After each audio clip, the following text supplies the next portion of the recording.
The next patent axiom on leaders is there can be no halfway leaders. Now listen to this. A lot of you, think you're going to apply some of these techniques, and yes, if you apply some of them, you will see some results. But the bottom line is that a guy is either a leader or he ain't a leader. And if you are a leader, that's when people will follow you, and that's when you'll start having this huge amount of success. You have to understand, if you apply 90% of what I'm teaching here, you're not going to get 90% results. You will do a heck of a lot better than you are right now. But you won't see the spectacular results unless you do that extra 10%. And you're a leader 100% of the way. Do you understand that concept? You see, if you do 90% of the things that I teach you, you will be better than you are now. Maybe you'll go up 10-fold or 20-fold or 30-fold from where you are now, and that's good. But if you are 100% in what I'm teaching, you will go up 1,000 or 10,000-fold. There's a huge increase in just that little extra effort. That's the difference. It's like a horse race.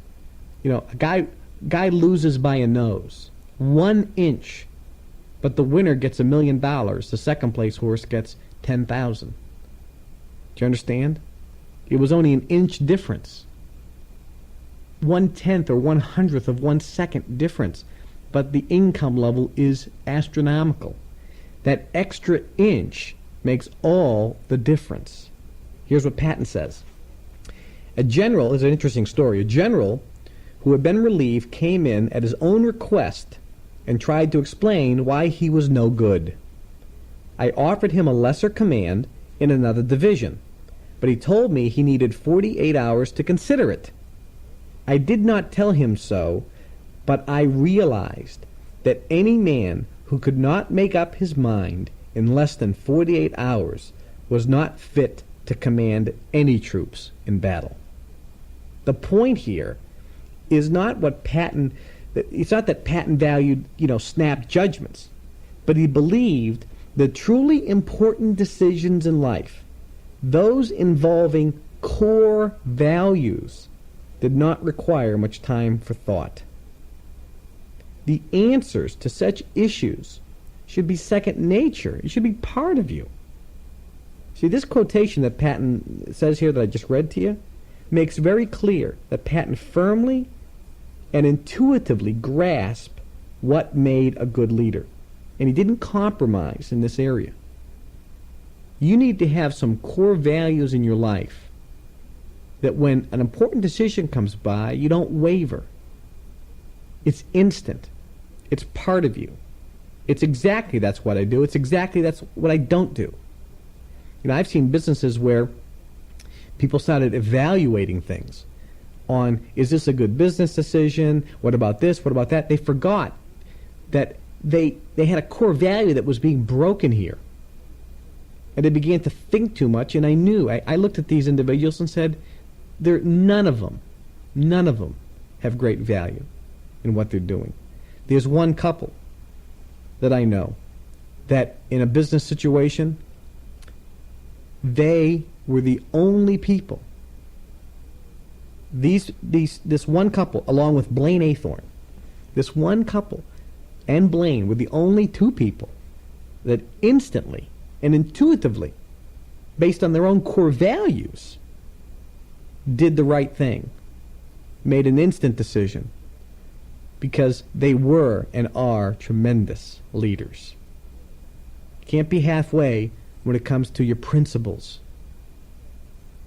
There's a statement that says, you'll fall for anything if you don't stand for something. And you've got to make a stand sometimes in your life. You have to have some depth of conviction on some issues that you can't waver on. And that's a quality that people will admire in you. And keep in mind, if people admire the quality in you, you will admire the quality in you. And that will increase your confidence and increase your own self-esteem. Increase your own effectiveness. Next, cherish your prima donnas. Now listen to this. Patton says, in my experience, all very successful commanders are prima donnas and must be so treated. Some officers require urging. Others require suggestions. Very few have to be restrained. You see, most professionals in business or senior managers expect the people in their organization to be, quote, behave like professionals. Well, the fact is, this is an unrealistic expectation. Leaders become leaders because they are uncommon. You understand that? Leaders become leaders because they are uncommon and they know it. I remember when I was in the 9th grade in high school, St. Mary's High School, Lynn, Massachusetts, I was kicking some butt in my class. I had businesses going. I was making money. I was running around, reading books, listening to tapes. I was going to functions and seminars. I had dreams and goals. I had confidence. I was making things happen. And I knew I was better, smarter than most of the people around me, and I could win in business and in life. Where most of these people had no clue of their own abilities. They had no confidence. They didn't know what they wanted to do. Didn't have dreams or goals. They were smoking dope half the time, getting drunk. Not me. I knew where I wanted to go, and I knew I could go there. And I had 2 teachers, Mr. Martelli, my math teacher, and another guy, my religion teacher, Mr. Lampert. And when I had them sign my yearbook, I didn't actually read what they wrote until later. And Mr. Lampert wrote, in all my experience as a teacher, which was over 20 years, I've never met a person as intelligent and with as many talents as you. And then he wrote, too bad you know that. What a slap in the face. Too bad I knew it. Too bad I knew it. And it got me thinking. I was like, what do you mean? I got confidence. What's wrong with that? What's wrong with believing in myself? And he made me feel bad. And then I flipped the page to Mr. Martelli. And he wrote, you're one of the most special and unique individuals I've had the pleasure and honor of teaching.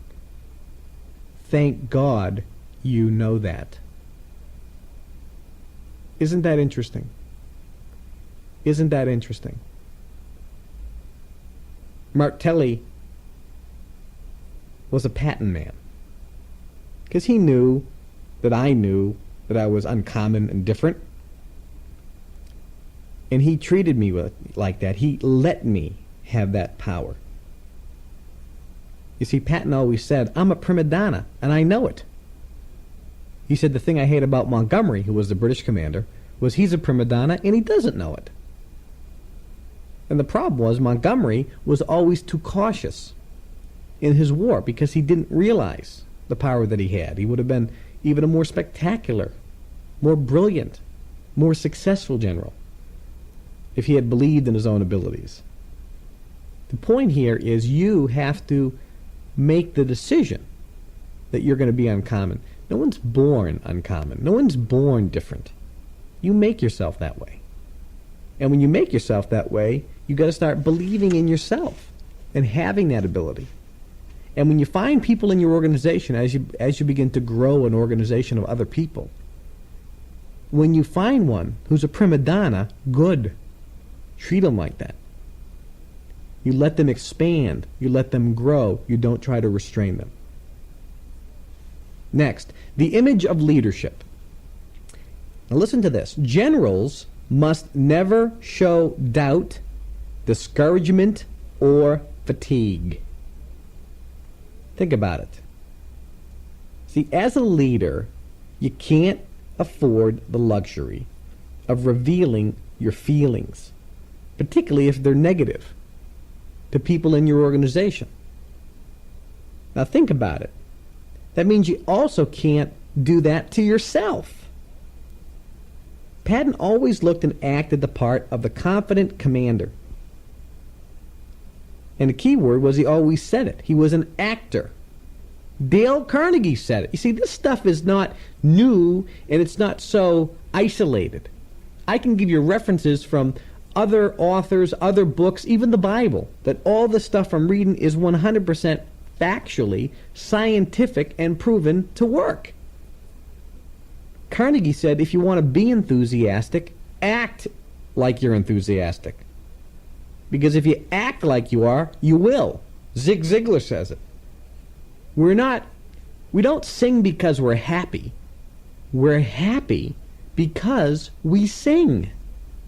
And we all know this from our own personal experience. I mean, if you played sports, you ever get to that one day where, after school you're dragging and you feel crummy and blah, and you have to go to practice and you don't want to be there, but you have to show up, otherwise you'll get kicked off the team or reprimanded, or your friends will make fun of you, so you show up and you're down and you don't want to be there and you got the blues and da-da, and you show up on the practice field and you throw your helmet on and your uniform on and you start running around the field and taking some balls, and you're running around, and all of a sudden, after doing it, you start feeling good because you start moving your body and you start acting the part, and all of a sudden you look the part, you act the part, and you start feeling the part. Do you understand that? You have to look the part first. You have to start speaking the part, acting the part, and then you'll feel the part. You can change your emotional state by dressing the part. I mean, in our organizations, I have people in some of my companies, organizations are all required to wear white, crisp shirts, silk ties, nice slacks, black belts, black shoes that are shined. They're required to have short haircuts. They're required to look like professionals. And guess what? They start acting like professionals. They're required to sit up straight in their chair. When somebody comes into the room, they're required to stand at attention. Someone says, my God, well, it sounds like you're running a military organization. Yeah. Oh, yeah. Yeah. Maybe it does. Isn't that interesting? Yeah, maybe I run it like a army that wins battles. Yeah. Huh. Yeah, it's funny what people say. They say it sometimes out of with some negative meaning, but they're right and it's really positive. I remember I was listening to a cassette tape by Dexter Yeager when I was a kid, like 14 years old, and I kept listening to this tape and listening to all of his tapes. My mother came down because she was upset that I was listening to all these tapes because I decided I wasn't going to go to college, and she was upset that I was listening to these successful, wealthy, happy people. And my mother came down to my room when I was listening to this tape, when everybody else would be listening to like Led Zeppelin and hard rock and Kiss and stuff, and I was listening to motivational tapes. And my mom came down and she yelled at me and she said, "You keep listening to those guys, you're going to turn out just like them." And I started laughing. I said, that's the point. That's the point. You need to have an image of leadership, not just for the other people around you that look at you, but so that you can look at yourself in the mirror. Generals must never show doubt, discouragement, or fatigue. Doubt can sink a ship. You got to be positive. You have to act the part. You have to play the role of a leader. If you do that, you'll start seeing some amazing things happen. Your confidence level will go up, and when that goes up, everything around you starts working to your advantage as if by magic. That's the point. If you do these things long enough, you'll see the results. Remember the phrase I've said for years, do the right things long enough consistently, and you'll see the results. And that's what I'm talking about. Next, Patton axiom. A commander knows.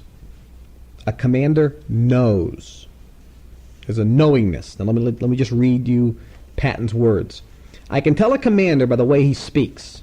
He does not have to swear as much as I do. A lot of people don't know that Patton swore out of control. But he has to speak so that no one will refuse to follow his order. Certain words will make you sound like a staff officer and not a commander. A good commander will never express an opinion. A commander knows. No one cares what your opinion is. Never use the words, in my opinion, I believe, I think, or I guess. And never say, I don't think. Any man who hears you speak must know what you want. Your communication must be clear. You can be wrong, but never be in doubt when you speak. Any doubt or fear in your voice, and the troops will feel it. Another thing, never give a command in a sitting position unless you are on a horse or on top of a tank. Now some of you say, wait a minute, I'm in business, I'm not a military commander. Now don't make any mistake here. You need to establish authority in your directives and instructions. You need to make sure and ensure that what you want gets done. You need to examine your speech and your speech patterns. What you say, the words that come out of your mouth. Now let me explain this. Some of you are saying, Kevin, I don't have anybody to give orders to. I have no group. I have no organization. I have no staff. I don't have troops. What are you talking about? I'm talking about giving orders to yourself. Do you understand that? Remember I said at the beginning, the first person you have to lead is yourself. Command yourself. Give an order. I'm getting out of bed first thing in the morning, and I'm going to be fired up for the day. Do you know years ago, I heard Zig Ziglar say, if you want to have a great day, there's one simple thing you can do. Give yourself the order of having a great day. He says when you wake up out of bed, jump out of bed. Physically jump out of bed, throw your fist in the air, and say out loud with conviction, it's gonna be a great day. Do you know that I used to do that every single day? And let me tell you something. I used to smile every day. Do you know that I'm doing it again? See, I follow the same rules that I give you. And I happen to have seen in my own life, personally, that they work. I can tell you something else. I've also seen in my life that they don't work unless you use them. Because I've been to the tops of the mountains and I've been to the bottoms of the ocean. Some of you know, in my life, I've had great wins and devastating disasters. I've taken responsibility for them, and the most exciting thing about them is I've learned my lessons. And I'm continuing to learn lessons. I'm continuing to apply things and see results. And when I do something and I see results, I pass it on to you. When I do something and I don't see results, or if I don't do something and I see negative results, I let you know too of how powerful this stuff is. A commander knows you need to have the proper intention when you speak the command. Conviction, belief. The words you use, the volume of your speech, the conviction and intention behind your speech, and the body language you use. Are you moving your arms? Are you making a fist? Are you smiling when you say it? Are you using your facial expressions? Are you throwing some emotion into the words? Because if you do that, you'll start feeling different. That's the point. That's the point. Someone says, well, what if I don't know? The answer is, you need to know. Get the facts. Find out the details. Get a belief level that's based on pillars of strength, which are factual information. So when you make the statement, like I say, this business works. People are getting rich as I make this tape. I can say that with conviction because I know it to be true and can back it up with facts and will challenge anyone to come up and disprove me. And I know it. When I say, I know you listening can make this business work for you. It will work for you. I can say it with conviction because I know. When I say that unless you're using the system and unless you're in this company, that there isn't an organization out there where you will develop independence and freedom in this industry. I can say that with conviction because I know the facts. And when people go and try other get-rich-quick schemes and they join other companies to make money, I know that they're doing the wrong thing. I can say it with conviction. I have not an ounce of doubt because I've investigated, I've counseled with the appropriate people, I got the facts, and I can make the statement with conviction. But you need to lead yourself first, remember. Next, the extra mile. Do more than is required of you. Think about it. What is the distance between a real leader and those who spend their lives merely following? What's the difference between wealth and mediocrity? What's the difference between somebody who works every day struggling and somebody who's financially free and independent? The extra mile. More than what you're required to do is what's required. If you have a habit of doing extra, if you have a habit of doing more than you're asked, that will make a huge difference in your life. Zig Ziglar says it. Do more than what you're paid, and soon you'll be paid more for what you do. It's going the extra effort. One more step. One more step. Do more than's required and more that's asked. On a consistent and habit basis. Make it a habit, and you'll see results. The leadership commitment. To command an army well, a general must think of nothing else. To command an army well, a general must think of nothing else. See, people who work 9-to-5 jobs, and the people that very rarely rise above mediocrity, these people have no focus on the objective. You see, I'm not saying that you have to be a workaholic, but what I am suggesting that you have to have focused commitment on this business. I listened to a tape years ago. The title was A Magnificent Obsession. And the fact of the matter is, a leader, if you really want to be successful, you're going to have a life for a period of time that's out of balance.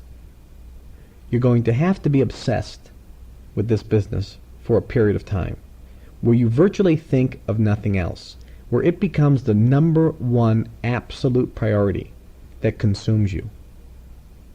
Unless you do that, you'll never rise above the crowd. If you look at every great person in business, just give me a name. Donald Trump, Warren Buffett, Sam Walton, Daniel Moynihan, the guy who started Domino's Pizza, Ray Kroc, McDonald's. How about sports people? Go through the list of sports individuals. Tiger Woods. You name the golfer, you name the tennis player. Let's go through musicians. You name the musician, it doesn't matter. You name a person who is great in any area. Look at people in our business. The distributors who have succeeded beyond their wildest imaginations. Look at the people that you respect. And don't look at how they live their life today. Try to find out how they lived their life on the way to where they are today. In other words, how were they living their life when they were getting there? If you look at every person who's successful in any area of life, they all were obsessed with that objective. Virtually of nothing else. That's what they did. They thought about it all the time. It was in their mind all the time from the moment they woke up, when they were eating lunch, when they were having dinner. Even if they were going to a movie, they still thought about the business or thought about that or thought about whatever they were excelling in. They were obsessed with it. It was a magnificent obsession. It was an obsession worth doing because the benefits are there. Now, this particular business, I can tell you, that if you get obsessed with this business, it's an obsession worth having. You will achieve a level of success in your life and a freedom that you couldn't even begin to imagine. You do need to have a little bit out of balance life for a short period of time.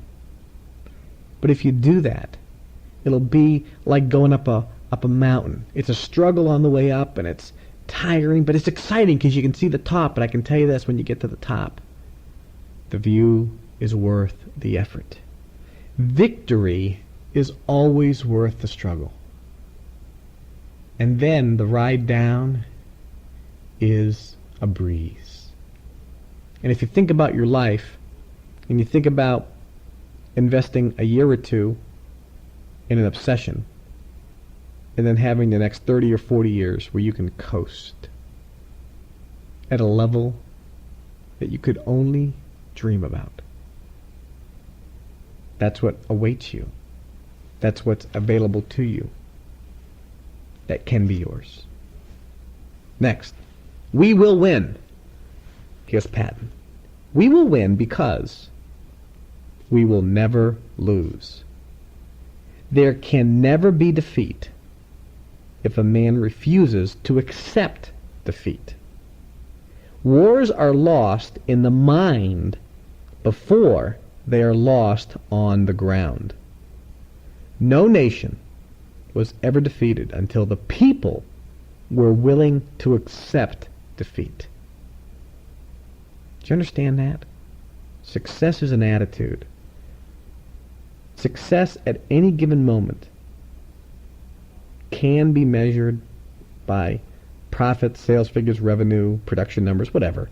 But success in the long run is an attitude. It is a winning attitude that motivates success and creates results. And it's the winning attitude that sustains success. See, it's easy to know when you've won. You just declare victory. And it's just as easy to know when you're defeated. Give up. It's okay. It's okay if things don't go well all the time. Yes, in life you can expect reverses, you can expect losses, you can expect downturns, you can expect attrition, you can expect profits to fall and the numbers not to be good for this week or this month and things to not look okay. They're all inevitable. They're going to happen. But why give them the last word? Take them as bumps along the road to victory. Take them as opportunities to learn lessons. There can never be defeat if a man refuses to accept defeat. You will win because you know you will never lose. Think about it. If you have that attitude and you make that choice this very moment in time, if you say out loud these words, if you repeat after me these words, things will change. Repeat these words after me. I will win because I will never lose. Let's say it again. We'll say it together. I will win because I will never lose. Say it again with some conviction. With me. I will win because I will never lose. Good. I know you'll win too. I know you will get the victory that you want and deserve. I'll talk to you more